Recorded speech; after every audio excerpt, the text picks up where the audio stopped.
Who, Odyssey? Uh-huh. No, Yeah. Odyssey, not Bugsy. Oh, yeah. Odyssey made these tracks? Yeah. He made a track on the album? What's that? Odyssey made all these tracks on this album? Oh, yeah. Yeah, he did everything. Yeah. This man is a genius. We're going to get into it. We're going to get into it. We'll get into it. We got to come in first, Oh, babe. sorry, man. This man's a genius. Let me say it right now. He's a genius. He's a genius, man. That's right. As you can see at the bottom right there, we are a secret house against the world. Secret House. Secret House. And we're back to discuss the new Odyssey album, which is titled To What End? Odyssey is a Maryland, D.C., DMV based producer, multi-instrumentalist, rapper. And I have no idea what album number this is for him either. I looked on Spotify. There's like 15, 30 of them. A bunch of albums that are like instrumentals of the album and such. So I couldn't tell you what number this is, but this is the one that has that's the only one that's come this decade.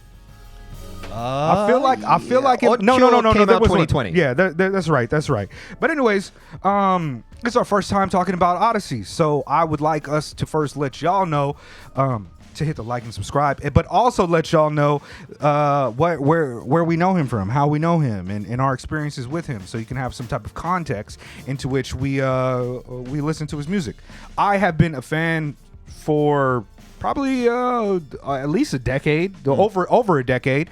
Now, I had heard some of his stuff before, his production work, but the album that really got me into him was the Rock Creek Park album, which was an album that is all beats. It's all his production. I was like, wow, this guy is phenomenally talented. I've done He's that. amazing. All beat album? Yeah, he's phenomenally talented, and I was like, yo, check it out. Like, this guy's great. And I wasn't aware that he was rapping before that, so when I started hearing some of his other albums, like Awasta, and him rapping, I was like, oh, my man can rap as well. And I'm a fan. I think we were supposed to interview him for Mega Late Show when he was out here back in 2019. I think Late got it. Yeah, I can't remember why it fell through. Shame on you. We were gonna go. Late set it up. Shout out to Late. Shout out Mega Late Show. Secret House Against the World. Spiritual godmother. Sure. Yeah. Tokyo based hip hop art and culture. We out here in Tokyo. You know the vibes. But anyways, yeah, I've liked him at least since Rock Creek Park, which is 2011. Huge fan. Okay. Been a fan for a long time. I don't know if it was like through Mellow Music Group or That makes sense. I don't remember. But Mellow put out all of his stuff. One of the strongest labels. Great label. Yeah. Huge fan as a producer. Huge fan as an MC. Counterclockwise from 2015's The Good Fight is one of my favorite rap tracks ever. Hey, and I'll put a stamp on that. That is one of Jet's favorite rap songs of all time. Written in Heaven's Unchangeable Heart. And the shit's in 5/4, which is also crazy. Yeah, he's amazing. I'm gonna make this quick, man. It's my first listen. Can we get into why we like this album? Oh yeah. You go off. Let me tell you something, man. Yeah. Are we gonna have a Swindle moment? Bruh, let me tell you something, buddy. Here You, buddy, and I mean this in the greatest way possible, man. This was a damn good, impeccably well produced album, and it's damn near good uncle music. And I mean that great. Like, as an Asian guy in hip hop, this is the album I will put any young dude on to listen to, man, because you spitting those gems and it doesn't come off condescending. And your cadence and your flows, you switch it up, you match the beat. You sound like a mix of Charlie Murphy and Wu-Tang. And I like it. Like, seriously, sound like Charlie Murphy. I'm like, yo, this man sound like Charlie Murphy when he rapping with Wu-Tang. And it just filled my heart because it leans boom bappish, but the musicality is it's just there, dude. The first track, which is no drums, but I was not mad because the way it starts off with a reprise, right? He comes in with the keyboards. That arpeggio is really pretty. It's right. So pretty. It just hits you right. And then after that, the strings come in and it moves you. And then you get some bass coming in. There's and then a little vocals, yeah, right. Like, yeah. And then near the end, it switches up again. When I thought it was over, it came back in again, and it's a whole nother vibe to the same thing he's doing. Like, you are a great producer. I say that as a producer myself. Like, I won't cut in, but that's my favorite track on the album. So it's all downhill from here. For me. Okay, so for me, when I first listened to it, I was like, oh, here you go. Mega put me on another drumless joint, right? Oh no, a lot of drums on here. So, all right. So the first one, it was like, I was like, okay, well, here we go. This is going to be another drumless album. But oh my God, when that second one came in, that How Are, man, oh my God. So, like, How far? How far? How Yeah, far? that chorus, the sample. That's one of the most incredible things about the album. Is like you don't know if it's coming. You don't know if it's a sample. A lot of times it's a sample and it's musicality There's a and live it's band mixed on together. there, like- that's what makes him a good producer. It's an incredible blend of both. And while it does kind of skew towards conventional, traditional boom bap, it's progresses and creates more than that because of all the musicality. This is like, to me is like the Roots on. He does it like doper than the Roots in a lot of ways. okay, I'm not going to say that slander. No, but I'm a huge Roots fans, but you gotta remember, like I don't know if he's just getting stems and he's arranging them himself or what. But I it's not. believe there's a live band playing on. But that. he's also a musician himself. So a Yes. lot of the production, a lot of the guitar, I think, because there's so much guitar on it, it's probably him. Maybe him, but even it's the Quincy Jones type thing, right? Like Word, a producer, I think people get the beat maker and the producer thing a little confused because a producer, A lot of actually hip-hop artists organizes definitely the do. Stuff. Like, Right, yo, right. It could be stems, but it takes a masterful ear. That's to what I'm lay saying. it out This like motherfucker this. is like a one man. Yeah. Like the art pouring out of this man, lyrics, beats, content. It's all great. It's incredible. It's Like, it's almost the highest level you top can reach. tier level Yeah. on all this stuff. And I ain't gonna lie, he says it's hard to sympathize with crackers dying from overdose.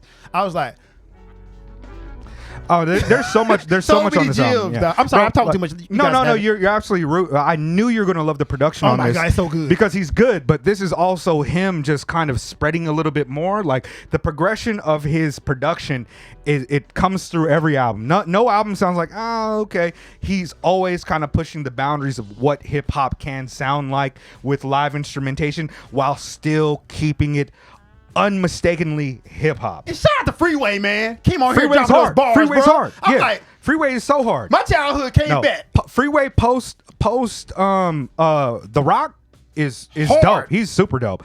But I to talk about the lyrics some too, because I think that there's also some incredible writing on this. The breath control is masterful on a lot of these tracks. He's got multiple different flows. Every Ghetto poetic, Tomato. He changed the flow up. just about every poetic device that you could think of, utilized in a way that is not. You remember that Open Mike Ego album? He's like simile, Yeah. simile, like simile. This is all over the place, and it's poetic. It's incredible. He talks a lot about his ambition. He confronts racism, his experience with his fandom, what it means to him, and how they feels about his fan base. And it doesn't come off condescending It's- either. It's optimistic, it's joyous, and it's critical. It's And hard. I will say, I found the theme that kind of appears quite a lot. You see him wrestling a lot with this idea of wanting to be an artist and do what he wants and be weird and different, but at the same time, like, bills have to get paid, and he would like Right. the recognition for what he is doing, and he understands that maybe the level of recognition he's getting does not match his level of talent. And maybe that's why this isn't even in my top 5 favorite Odyssey albums. Huh. Because- You feel like he's a little bit kind of jaded on this one a bit? No, it's not even the jadedness so much as I really like Odyssey when he's weird. Okay. And he's not weird on this one. There's a few- There's some there's- weirdness on here. There's a few moments that I think that are kind of. This is an There's some interesting triplet critique. flows on there. There's some Yeah. 808s on there. There's a lot of verse, chorus, verse going on. It's Yeah. all supremely well executed. I don't want to make it sound like this is necessarily a criticism of an album as opposed to my own preference musically for what I get out of Odyssey. Like I said, counterclockwise off Good Fight is in 5/4, and I think that's so cool. Right. Because he's barring out on that track as well. It doesn't even matter. It's not in 4/4 time. Yeah. But maybe it is like reaching out for some kind of mainstream recognition that he hasn't gotten in places on this record that I just didn't much care for. There are a few moments that especially towards the end of the album. I Oops. didn't really like the last 2 songs on the album, Race and I don't like Try Again. I don't I like. thought Try Again was okay. I mean, it's funky, but something about it don't stick with me. The Way, where they use The Way as well, yeah. that Rex and Effects vocal refrain. yeah. I like the yeah. way. You know why I hate that. I say, all I want to do is zoom. Love rap, I didn't.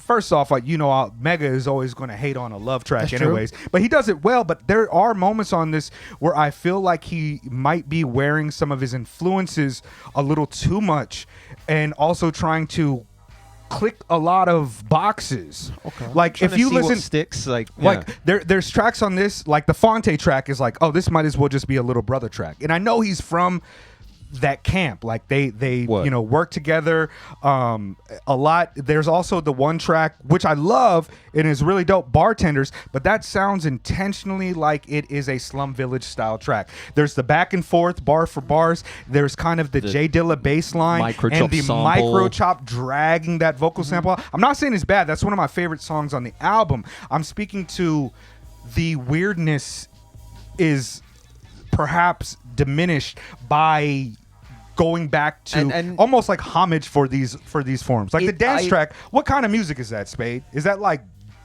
go-go? What do they call it in DJ? Yeah, it could be like it's like a bounce. juke type it's definitely of, a go-go, right? And that, let me kind of defend him on the production aspects of this. To me, this sound like let me say, there's not one track on here I don't like. All the tracks are massively produced. And Don't talk to Mega about love. I think this was like a album where a producer, as a producer, sometimes you have different styles, different stuff in your head that you want to do, and you're just not like doing it because you get pigeonholed into being this one type of guy. So for me, it showed a guy showcasing his producing skills. Like, yo, I'm gonna produce all these tracks, and because I produce it, I know how I want to be written and how I want to rap on them.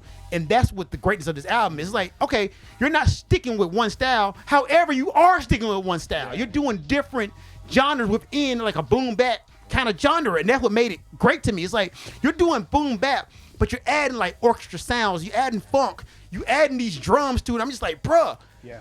We're keeping a themed album. That's awesome. To be fair, I actually think he does. Like I made the Little Brother comparison, but he to me, it's an advancement of what Ninth Wonder was doing back in those days. Yeah, okay. In the Dilla esque track is it feels like it's not so Dilla-esque like everybody was doing. In 2009, everybody made a 16 swing on every time. But I think I agree with you. Like this is kind of him. Like, guess who can do everything dope, and every song is going to have a different flow. Right. Every song is going to have a different flourish. Every song is going to have a different breakdown.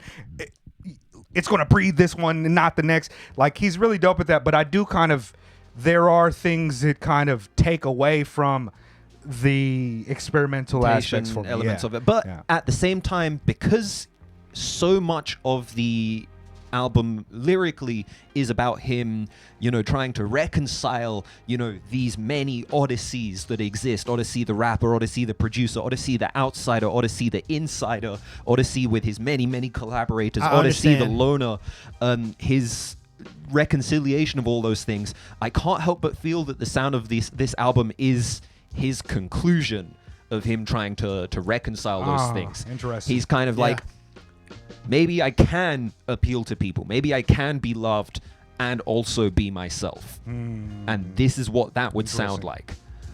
It's not I'm not even going to say it's not for me, because I like this album a lot. And as I said, I'm a huge Odyssey fan. And I think this, deserves a place in the upper end of his discography, even if it's not one of my personal favorites as a beats album or as a lyrics album. I think the stuff he was doing in the mid-2010s is pretty much unassailable. Yeah. But what we got was a great album. Damn good album. Really, really good album. I put some. Hold on. This is something that of the album. I put some samples on the SP404. I don't remember which ones I put on, but guaranteed dope. Hold on. Okay. Check the bounce. Like, watch how this, it's ill. Look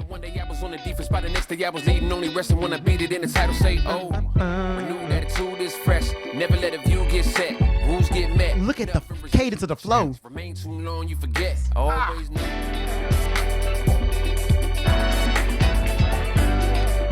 Well mixed. Don't try pivot when you see the. He's incredible. You see the space in between that, though? Bro, like how he spaced the instrument, he left the horns out, and then he comes in, fills it in, and then the horns come back in. Horns. Whoa, bro. Bro, he's so dope. I recorded these too low. I love this. This is my favorite song on the album. The One breath control. The breath control on this, like, I don't know if he punched in or not, but if he did, I can't tell he punched in.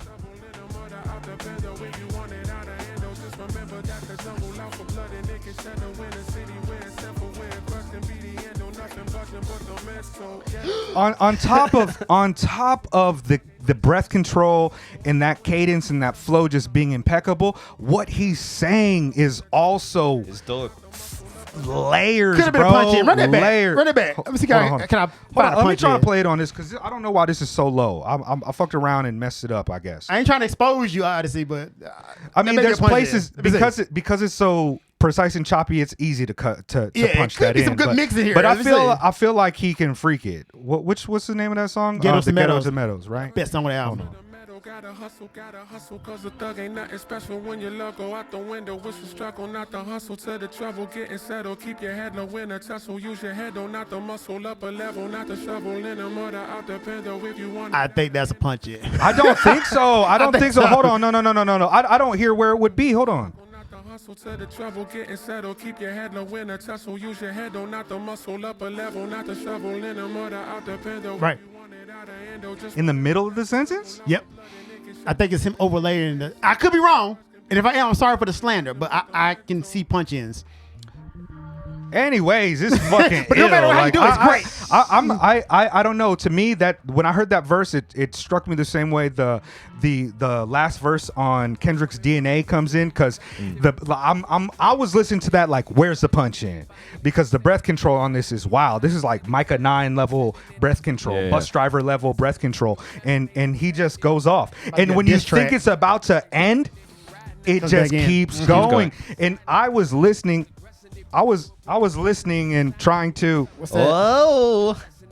I was listening trying to get it, but I couldn't. You hear that? We'll be buzz? right back. Yeah. There was a technical Grouse, difficulty with the grouse, recording. grouse. I think the interface was bugging out, but yeah, we're back. Like we were saying, this Just this- Satan. we don't know if it's a punch in or not, but one I way think or I know. another, it's incredible, and the album is riddled with like incredible rhyming Gems. and I don't really. Did I say how long it is? 16 songs, 51 minutes. It's pretty long. And It goes by is quick long. though. It goes by quick. It's a good listen. There's Like, so much variety. Yeah. Is what it is. It's not There's one so much point in this variety. album I was bored and like, yo, turn this ish off. Yeah. And I think the length, because it's one of his longer albums. I feel like normally they sit around 40 to 50 minutes, but this is maybe on that slightly longer end of things. And there's a lot of features on here, maybe to accommodate that. I feel like maybe the length, he still wanted to get off everything he wanted to get off, but at the same time, like, he gives all of the features space to actually do their own thing. Yeah. And all of the features on here are good. Like, I didn't Yo, dislike anyone on here. That Fonte verse Fonte's is crazy ill. on here. He said, "Under the pressure, I feel it. Like, feel it or feel the pressure. When choosing a life that's neither ideal nor idyllic, my friends in low places keep me in high spirits." Bro, Fonte is still as ill as ever. I love the guy, and I wish he would produce more music. He had that Little Brother album reunion that came out a few years back, but we need more Fonte. He's super nice on this. And Bemi Fiasco, I don't know who that person is. Be My Fiasco, yeah. I don't know her. Yeah. Oh, Be My Fiasco. Yeah. Okay, Bemi. Be My. I get it. Not I get Bemi. it now. I get it now.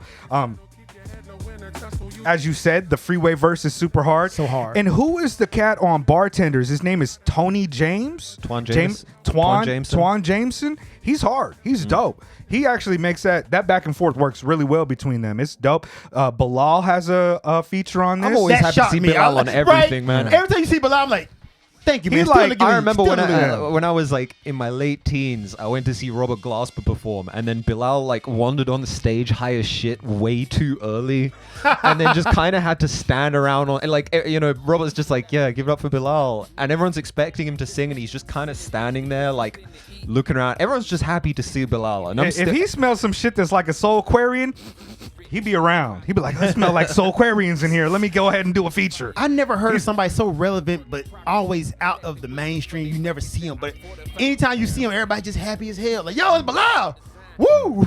There's also a He's on feature by fucking- this. Go ahead. Sorry, I'm sorry. Nah, Bilal is a strange. Like, I can't.